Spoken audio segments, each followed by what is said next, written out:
बिस्मिल्लाहिर्रहमानिर्रहीम। इय्याका नअबुदु व इय्याका नस्तईन। मेरे पाकिस्तानियों, आजकल जो प्रेशर और जो जुल्म तहरीक इंसाफ के ऊपर किया जा रहा है, तो इसकी तो खैर पाकिस्तान में तो कोई मिसाल नहीं है। थोड़े से लोगों के ऊपर माजी में ज़रूर हुआ, लेकिन इतने ज़्यादा लोगों से, यानी 10,000 लोग जेल में डाल दिए। हमारे जो भी सपोर्टर, वर्कर, जिसका पता चलता है तहरीक इंसाफ से कुछ, उसको जेल में डाल देते हैं। लेकिन सिर्फ यही नहीं किया, इनमें से कईयों पर तशद्दुद किया, और तशद्दुद उन लोगों पे किया जितने वो तहरीक इंसाफ के साथ खड़े हैं और वो कहते हैं कि हम इसको नहीं छोड़ेंगे, उनके ऊपर और ज़्यादा हर किस्म का जुल्म भी किया जाता है, तशद्दुद भी किया जाता है। मैंने वीडियोस देखी हैं एजाज चौधरी की, डॉक्टर यास्मीन राशिद, शहरियार अफरीदी, उमर चीमा, मियां महमूद रशीद। ये जब निकलते हैं अदालत के लिए, जब इनको लेके जाते हैं, तो क्योंकि वो स्टेटमेंट देते हैं कि हम खड़े हैं पार्टी के साथ, उनके ऊपर कईयों पे तशद्दुद किया गया। एजाज चौधरी पे किया गया, मियां महमूद रशीद पे किया गया, और फिर हमारे सारी या लीडरशिप जेल में है और या लोग छुपे हुए हैं, और ख़ास तौर पे जो कि टिकट होल्डर्स हैं। अब ये टिकट होल्डर्स के पीछे पड़े हुए हैं कि किसी तरह उनको पीटीआई से दूर करें, और कई कर चुके हैं। कईयों ने कहा जी वही जो हाथ खड़ा करके, जी हम तो पाकिस्तानी फ़ौज के साथ हैं, हम तो 8-9 मई को बड़ी उसकी मजम्मत करते हैं और हम पार्टी छोड़ रहे हैं, सब कुछ माफ़ हो जाता है उनका। उनमें से ऐसे भी हैं जो कि अब लॉबी कर रहे हैं कि लोगों को किसी तरह पीटीआई के टिकट होल्डर्स को तोड़ के, तो कोई एक नया ड्रामा बन रहा है किंग्स पार्टी का, तो उस तरफ लेके जाए, तो वो भी चल रही है गेम। लेकिन जो लोग छुपे हुए हैं, जिनको फिर उनके घरों पे अटैक होता है और घर तोड़े जाते हैं। दरेशक्स पूरी फैमिली है पॉलिटिकल, उनके इन्होंने जो उनका फार्म हाउस है वो तोड़ दिया, और हमारे उमर यूब के घर में घुस गए। वो अभी आतिफ खान हमारे उसका इस्लामाबाद में घर है, वहां घुस गए, उधर ढूंढ रहे हैं। वो सारे जो छुपे हुए हैं, नौकरों को ले जाते हैं उठा के, और फिर रिश्तेदारों के पास पहुंच जाते हैं, ख्वातीन का धमकी देते हैं कि हम आपकी औरतों को उठा लेंगे। यानी इस लेवल पे पहुंच चुके हैं कि कभी भी कोई तस्वर नहीं कर सकता था कि पाकिस्तान की सियासत में हम इतना गिर जाएंगे कि ये कहा जाएगा कि अच्छा, हम तुम्हारी औरतों को, तुम्हारी बच्चियों को, हम उनको नहीं छोड़ेंगे। ये उस एक लेवल तक पहुंच चुके हैं। औरतों को पकड़ के उन्होंने जेलों में डाला। राना सनाउल्लाह की प्रेस कॉन्फ्रेंस आई कि जी कि हम खुद ही कुछ ड्रामा करने लगे हैं रेप का। ये डरे हुए हैं औरतों को निकालते हुए। इनको पता है कि कोई औरत किसी किस्म के इंतशार में मुलव्वस नहीं थी, किसी जलाने में, जो हुआ आर्सन, जो घर जलाए गए हैं, जो 3-4, इनको पता है कोई औरत उस पर नहीं थी। बल्कि इनको पता है कि अक्सरियत स्वाय थोड़े से ज्यादा 100 होंगे, 150 लोग होंगे।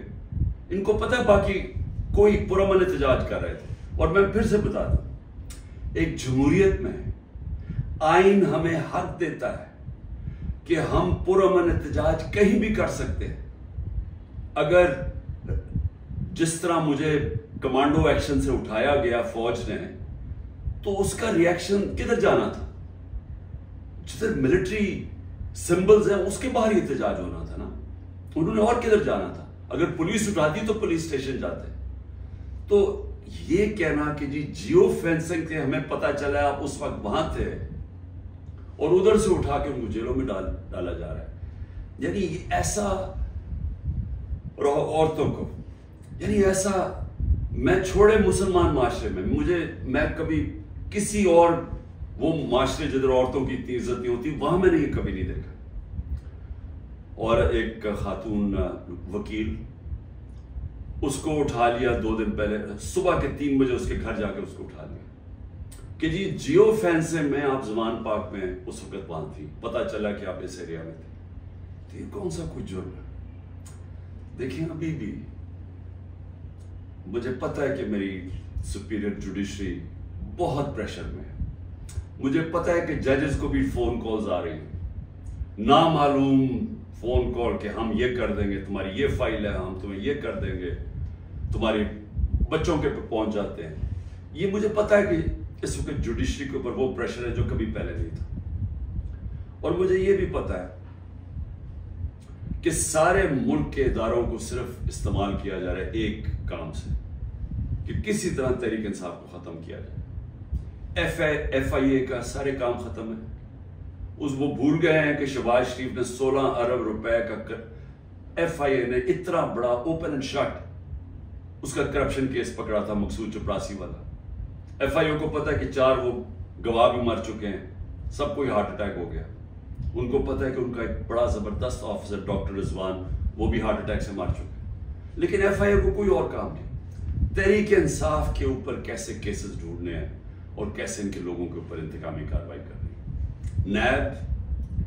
नैब का काम अब ये हो गया है, जब से वो उनके पिछले नैब के चेयरमैन जिन्होंने कहा कि मैं ये गलत काम करने के लिए नहीं तैयार हूं, रिजाइन किया, और सुना नैब ने उसको स्टैंडिंग ओवेशन दी जब वो जा रहा था, उसकी जगह जिस आदमी को लेके आए हैं, इसका भी काम है कि नैब को इस्तेमाल करो, किसी तरह तहरीक इंसाफ को खत्म करो, इनके ऊपर केसेस करो। पुलिस, ये पहली दफा हुआ है कि मैंने अपने जो हमें खबरें आई हैं जेलों से भी, हमारे जो लोग जिनका वास्ता पड़ा पुलिस से, ये पहली दफा मैंने सुना है कि उन्होंने ये कहा कि अक्सरियत पुलिस बिल्कुल खुश नहीं है जो उनसे करवाया जा रहा है।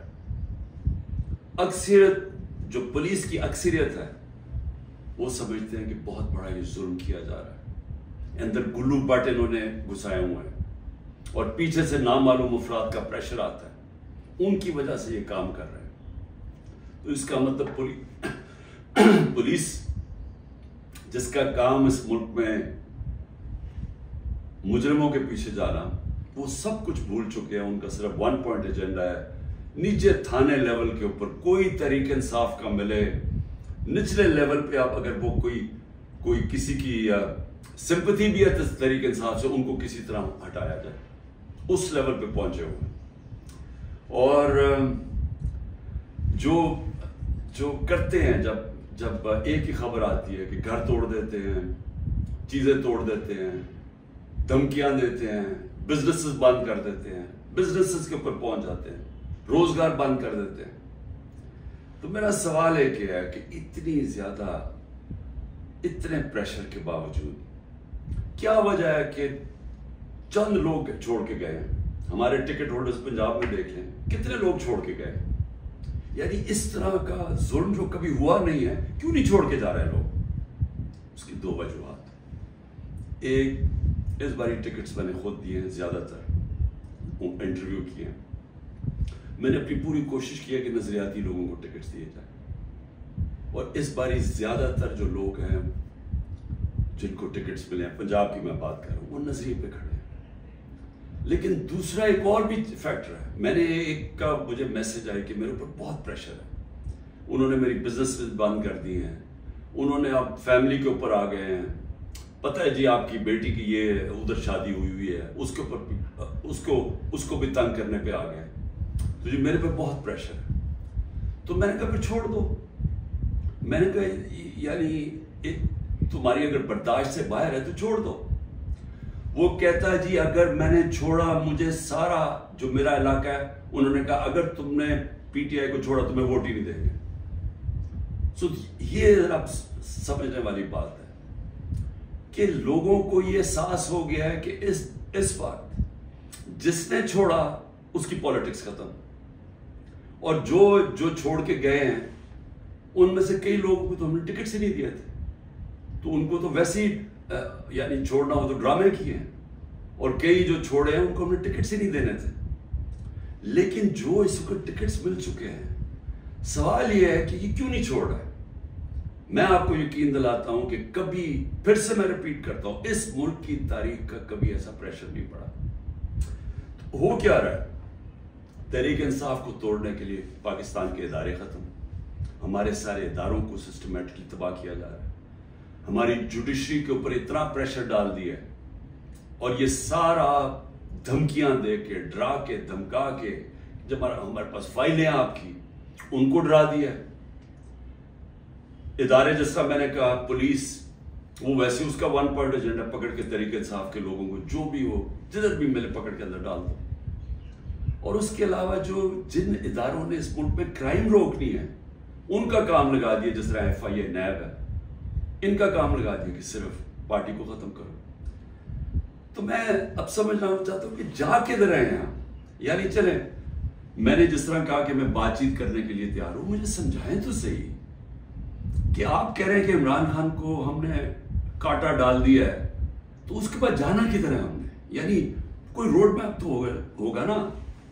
तो मैं रोड मैप अभी तक जो समझ रहा हूं वो ये है कि एक किंग्स पार्टी तैयार कर रहे हैं कि ये जो तहरीक इंसाफ के जो भी लोग निकलेंगे उनको उस पार्टी में डाल देंगे, और फिर ये सीटें बढ़ जाएंगी, नून लीग, पीपल्स पार्टी, क्योंकि नून लीग का तो उनको पता है कि घोड़ा बैठने वाला है, वो जलसे करते हैं, वो लोग ही नहीं आते।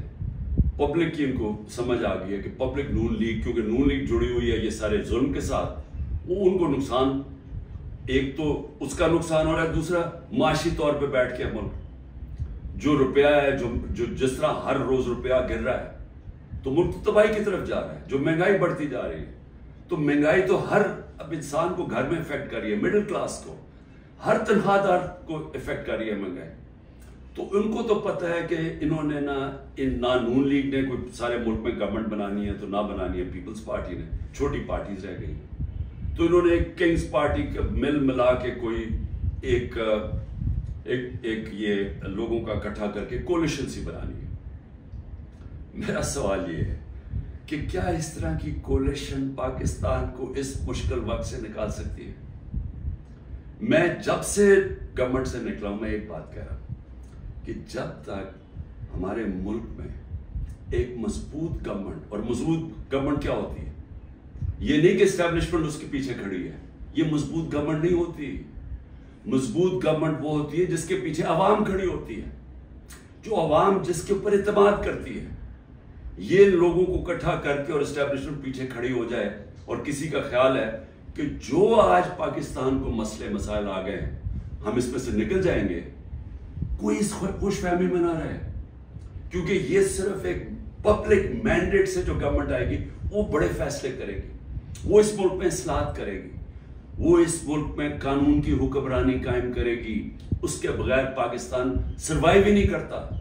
ये मेरे से सुन लें, ये मुल्क बचेगा ही नहीं अगर हमने इस मुल्क में रूल ऑफ लॉ, कानून की हुक्मरानी ना कायम की। ये जो जंगल का कानून है ये मुल्क को तबाह कर रहा है। अब कोई इस वक्त लोगों की उम्मीद खत्म हो गई है पाकिस्तान से, लोग छोड़ छोड़ के जा रहे हैं। जो प्रोफेशनल्स हैं, जो सबसे बड़ा असास है मुल्क का, जो आपके पढ़े लिखे लोग हैं, जो कि स्पेशलिस्ट हैं, जिस तरह मैंने आपको कहा 10% शौकत खानम के कंसल्टेंट छोड़ के जा रहे हैं। 10% मुश्किल से मिलता है कैंसर के स्पेशलिस्ट। उनको पता है वो दुनिया में कहीं भी चले जाए उनके 2 या 3 गुना ज्यादा सैलरी मिल जाएगी उनको बाहर, क्योंकि डिमांड है दुनिया में।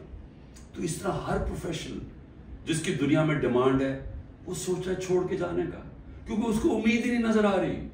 लोग मुश्किल वक्त बर्दाश्त कर लेते हैं अगर आगे उनको उम्मीद हो।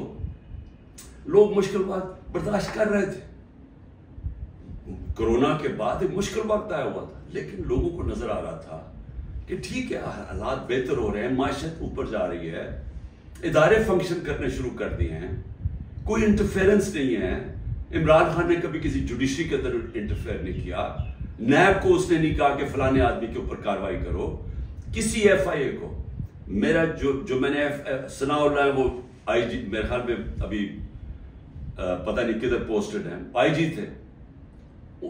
एक दफा कहो कि मैंने कभी किसी के खिलाफ इंतकामी कार्रवाई का कहा। हमारे सारे 95% केसेस पुराने थे। ये बोलते हैं नून लीग वाले कि जी अब हमने भी बड़ा सफर किया, अब आप करें। आपके 95% आपके अपने दौर में बनाए गए थे केसेस, इसहाक डार आपके दौर में भागा था, नवाज शरीफ के बेटे आपके दौर में भागे थे, नवाज शरीफ की कन्विक्शन पैनामा में आपके दौर में हुई थी, मरियम की और नवाज शरीफ की। तो ये हमें ना कहें, ये सारे केसेस पुराने आ रहे थे। आप मेरे से एनआरओ मांग रहे थे, आप मेरे से ये कह रहे थे कि हमने चोरी किया, हम कोई खास मखलूक है अलग, हमें माफ कर दे। हमने सिर्फ हमारे दौर में शहबाज शरीफ के केस बना था, मकसूद चपड़ासी वाला 16 अरब और 8 अरब जो इसने मनी लॉन्ड्रिंग की थी कि बाहर से पापड़ वाला और इनके नाम पे और चीनी वाला के नाम पे इन्होंने फ्रॉडुलेंट पैसे बुलवाए थे। उसके अलावा हमारे कोई केस नहीं थे, हम ऑन गोइंग केसेस थे, और हमने कभी किसी से जुल्म नहीं किया, हमने कभी औरतों को नहीं उठाया, हमने कभी घरों के अंदर नहीं घुस के दरवाजे तोड़ के और सारी घर तबाह किया, हमने कभी लोगों को, कारकुनों को इस तरह के जेलों में नहीं डाला, किसी पर तशद्दुद नहीं किया। पूछे किसी से, एक आदमी बताया कि हमने तशद्दुद किया। मरियम ने जाके अटैक कर दिया नैब ऑफिस को, पत्थर मारे उन्होंने, बताए कितने लोगों को अपने एंटी टेररिज्म कोड पे पड़ा, ये क्या किया? क्या मरियम के ऊपर कोई केस हुए? तो ये हमें ना कहो कि जनाब आपके ऊपर ये गुजरी, ये कभी किसी पार्टी की तारीख में पाकिस्तान में नहीं गुजरी। ये पार्टी को कभी ये खत्म करने की कोशिश है, जो पूरी तरह सारे स्टेट के इदारे लगे हुए हैं इस पार्टी को खत्म करने के लिए। लेकिन पार्टी ऐसे खत्म नहीं होती, क्योंकि पार्टी लोगों के दिलों में चली जाती है, उसका आप कुछ कर ही नहीं सकते। जो मर्जी आप करेंगे, लोगों के जब फैसला कर लेती है अवाम, तो ये जो टिकट होल्डर्स हैं हमारे सारे, इनसे पूछें, जब इनसे इंटरव्यू करें, जब आप उनको तंग कर रहे हैं तो पूछे तो सही कि इतना आपके ऊपर प्रेशर है, क्यों नहीं छोड़ रहे? उनमें से कहेंगे कि हम नजरियाती तौर पे इसके साथ हैं, हम किसी और पार्टी पे नहीं जाएंगे। साथ ये भी आपको कहेंगे कि हमें कोई हमारे हल्के में वोट नहीं डालेगा, हमारी सियासत खत्म हो जाएगी। अभी जो पहले हुआ था 16 जुलाई को जो बाई इलेक्शंस हुए थे, वो लोटे सब उड़ गए थे, लोगों ने उनके खिलाफ वोट दी थी, और अब उससे भी ज्यादा बुरे हालात हैं, क्योंकि लोगों को गुस्सा है जो हो रहा है। इस वक्त अवाम गुस्से में है, लेकिन घबराई हुई है, क्योंकि कभी इस तरह का क्रैकडाउन देखा ही नहीं है। तो मेरा आखिर में अपनी आवाम को पैगाम है, क्योंकि मुझे पता है बड़ा मुश्किल है, और आप घबराए हुए हैं, आप में खौफ पैदा किया गया। ये जो बाहर निकल के कोई तहरीक इंसाफ का नाम सुनता उसको जेल में डाल देते। लेकिन मेरी आप अपनी कौम से एक है, देखिए मैं आपके सामने बैठा हूं, अगर किसी को सबसे ज्यादा खतरा है वो मुझे खतरा है, जान को तो मेरी खतरा है। इन्होंने ये किया, दो मेरे ऊपर अटैक्स, कत्ल करने के वारदात हो चुकी है। मुझे पूरी तरह पता है कि एक दफा ये और करेंगे, क्योंकि इनको डर ये है कि जेल में भी इमरान खान बड़ा मुश्किल रहेगा इनके लिए, तो एक और हमला होगा, मैं तैयार हूं। इन्होंने मेरी जो कर्नल आसिम मेरी सिक्योरिटी के हेड थे उसको अगवा कर लिया, वो गायब हो गया। जिसने मेरी सिक्योरिटी का ध्यान रख रहे थे वो 3-4 दिन से वो गायब है, उसको भी उठा लिया। जो गाड़ियां थी मेरी सिक्योरिटी की, वो गाड़ियों को इन्होंने अंदर इंपाउंड कर दिया, और उनसे पूछे अदालत तो कहती जो हमें पता ही नहीं किधर गई। तो सबसे ज्यादा तो खतरा मुझे है। क्या आपको लग रहा है कि मैं पीछे हटूंगा? मैं क्यों नहीं पीछे हटूंगा? क्योंकि मेरे सामने 2 रास्ते हैं। एक है ये खौफ की फिजा बना के हमें गुलाम बना रहे हैं, सिर्फ मकसद ये है कि हम भेड़ बकरियों की तरह ये ताकत की हुक्मरानी मान लें। ये सबने किया है, ये फिरौन ये करता था, खौफ इतना फैला के लोगों को गुलाम बनाया हुआ था। ये यजीद ने किया था, कूफा के लोगों के ऊपर इतना उसका खौफ था उसके जुल्म का कि उन्होंने हजरत इमाम हुसैन की मदद नहीं की। इस्लाम का सबसे बड़ा जो तकलीफ थे हर मुसलमान के लिए, वो वाकया सानिया होने दिया। हर दुनिया की तारीख का यजीद या डिक्टेटर वो हमेशा खौफ के जरिए लोगों को कंट्रोल करता है, इंसानों को कंट्रोल करता है। और दूसरा रास्ता, एक तो ये रास्ता है कि मैं भी खौफ ज़दा हो जाऊं और मैं इनके साथ मैं मान जाऊं, जी ठीक है सर, ये जो आप चाहते हैं, हम आपके गुलाम हैं। मैंने तो कभी किसी की गुलामी की नहीं है। मैं तो ला इलाहा इल्लल्लाह में मानने वाला आदमी हूं, जिसने मुझे आजाद किया हुआ है। मैं तो एक आजाद इंसान। मेरे लिए तो गुलामी से बेहतर मौत है। मैं आज अपनी कौम को यह कहना चाहता हूं कि देखिए, अल्लाह ने जब आप हैं मोहम्मद मुस्तफ़ा मोहम्मद सल्लल्लाहु अलैहि वसल्लम की उम्मती, जब उन्होंने आपको ला इलाहा इल्लल्लाह का कलमा पढ़ाया था तो उन्होंने आपको आजाद किया था। किस चीज से आजाद किया था? सबसे बड़ी आजादी होती है इंसान की गुलामी से। ये जो फिरौन की गुलामी थी, ये सारी जो कुरान के अंदर निमरूद, फिरौन, इनका क्या बताया हुआ? इंसानों को गुलाम बनाने थे। नबी सल्लल्लाहु अलैहि वसल्लम ने मदीना में इंसानों को आजाद किया था। और एक कि सिवाय अल्लाह के कोई खुदा नहीं, आपको किसी के सामने नहीं झुकना।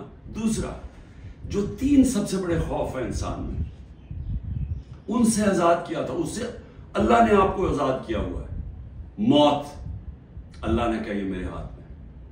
मैं ये जो 2 दफा बचा हूं, ये मुझे अल्लाह ने बचाया है, नहीं तो इन्होंने तो पूरी तैयारी की हुई थी मारने की।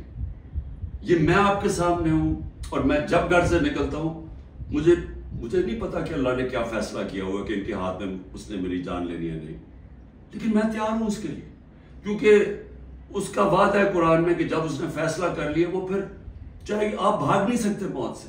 तो इंसान आजाद हो जाता है इस खौफ से, मैं आजाद हूं। दूसरा, जिल्लत, ये जो औरतों के ऊपर कर रहे हैं, घरों के अंदर औरतों को चादर चार दीवारी का ना सोचना, और जो औरतों को जेलों में डाला हुआ है और डरे हुए हैं कि वो जब निकलेंगी तो वो किस तरह की बातें बताएंगी, इसलिए उनको अंदर रखा हुआ है। और 2 बेचारी औरतों को लेकर शॉपर उनके सर पर डाले हुए। यानी ऐसी तौहीन मैंने कभी नहीं सोचा था कि इस माशरे में होगी। लेकिन ये कल क्यों कर रहे हैं? औरतों को डरा रहे हैं कि आप पॉलिटिक्स में ना आए। औरतों जो 50% आबादी है, उसको जान के इतना खौफजदा कर रहे हैं उनके आदमियों को कि उनको बस घर में बैठा दें। आप बस भेड़ बकरियों की तरह बैठ जाएं, जो मर्जी जुल्म मुल्क में हमने चुप करके बैठे रहे। जिल्लत और इज्जत अल्लाह ने अपने हाथ में इसलिए ली है। मुझे जितना जलील किया, मेरी भी एक ट्रस्टी, आज तक कोई सोच सकते हैं जिसको एक आना भी ना मिले ट्रस्टी बनने का, उसके ऊपर नैब का केस और वारंट निकाल दिया उसके, मुझे जलील करने के लिए। लेकिन क्या ये जलील कर सके? हर रोज वो जी इमरान खान गद्दार है, वो खड़े होकर लोग कहते हैं, क्या मैं जलील हो जाऊंगा? लोग 50 साल से मुझे जानते हैं, क्या वो मानेंगे कि इमरान खान गद्दार है? क्योंकि जिल्लत अल्लाह ने इंसान के हाथ में नहीं रखी। आप सबको इस पे एतमाद होना चाहिए। अपने अमाल से इंसान अपने आप को जलील करता है। अल्लाह कभी उस आदमी को जलील नहीं होने देता जिसको दूसरा आदमी बदनीयती से दूसरे इंसान जलील करे। ये दुनिया की तारीख है। नहीं तो हर ताकतवर आदमी इज्जतदार होता और हर बेचारा कमजोर जलील होता। और तीसरी चीज, रिस्क। मुझे ये एतमाद है कि मेरा जो भी है वो अल्लाह ने देना। मेहनत मैं करूंगा, हाँ मेहनत मैं पूरी करता हूं, लेकिन रिस्क अल्लाह देता है। तो ये जो घर तोड़ रहे हैं, लोगों के डरा रहे हैं, धमका रहे हैं, इसका मकसद है क्या? कि लोगों की रिस्क के ऊपर जा रहे हैं ना। लेकिन अल्लाह ने तो कहा हुआ ये मेरे हाथ में है। तो ये जब आपको इन 3 चीजों के ऊपर ईमान हो जाएगा कि कुरान में वाज़े लिखा हुआ है, ये आपको आजाद कर देने के खौफ से। ये जो खौफ के जरिए गुलाम बनाया जाता है, अल्लाह ने ये 3 चीज अपने हाथ में इसलिए रखी है कि इंसान की गुलामी ना करे। क्योंकि आजादी को सबसे ज्यादा अहमियत है। अपनी आजादी के लिए जो मरता है उसको शहीद का रुतबा दिया हुआ है, जहाद है वो। और शहीद पैगंबरों के बाद रुतबा आता है शहीद का, जो अपनी आजादी के लिए खड़ा होता है। ये हम अपनी आजादी के लिए खड़े हैं। ये है, एक तरफ है इनकी इंसानों की गुलामी, ये जो जुल्म के जरिए कर रहे हैं, और दूसरी तरफ है इंसानों की आजादी और एक अरूज और परवाज ऊपर। और वो पाकिस्तान जो बनना चाहिए था, जो छोटे से कब्जा ग्रुप ने हमारा मुल्क नहीं बनने दिया। इसलिए मैं आज आप सबको कहना चाहता हूं, मुश्किल वक्त है, आजादी के लिए कुर्बानियां देनी पड़ती हैं। हम सब, मैं तैयार हूं कुर्बानी के लिए। मैं अपनी सबसे बड़ी तो जान की कुर्बानी है ना, मैं उसके लिए तैयार हूं। लेकिन मैं कभी किसी सूरत इनकी गुलामी कबूल नहीं करूंगा। और मैं चाहता हूं मेरी कौम, आप भी तैयार हो जाए। 20-15 हजार लोगों को जेल में डाले ना, हम 23 करोड़ लोग हैं। क्या 15 हजार को सामने रखते हुए 23 करोड़ लोगों को गुलाम बना देना इन्होंने? तो आपने किसी सूरत याद रखें, ये अब 2 राहें हैं। हमने अगर अपने इस वक्त इस खौफ के सामने झुक गए, जो ये कोशिश कर रहे हैं, याद रखें आपकी आने वाली नस्लें आपको माफ नहीं करेंगी, क्योंकि इस मुल्क का फिर कोई मुस्तकबिल नहीं होगा। जिस तरह आज लोग छोड़ के जा रहे हैं, मुल्क नाउमीद होकर प्रोफेशनल जा रहे हैं, इस तरह जो यहां रह जाएंगे वो हमेशा याद रखेंगे कि हमारे जो बड़े थे, और मेरे भी, हम जब बड़े हो रहे थे वो भी कभी खड़े नहीं हुए इस गुलामी के खिलाफ, क्योंकि वो अंग्रेज की गुलामी के आदी हुए थे। तो अंग्रेज आजादी तो मिली नहीं सही तौर पे, हर वक्त ताकत की गुलामी की है यहाँ इस मुल्क में। ये है वो वक्त हम अपनी हकीकी आजादी के लिए जद्दोजहद करें। कभी आपने इससे पीछे नहीं हटना। शुक्रिया।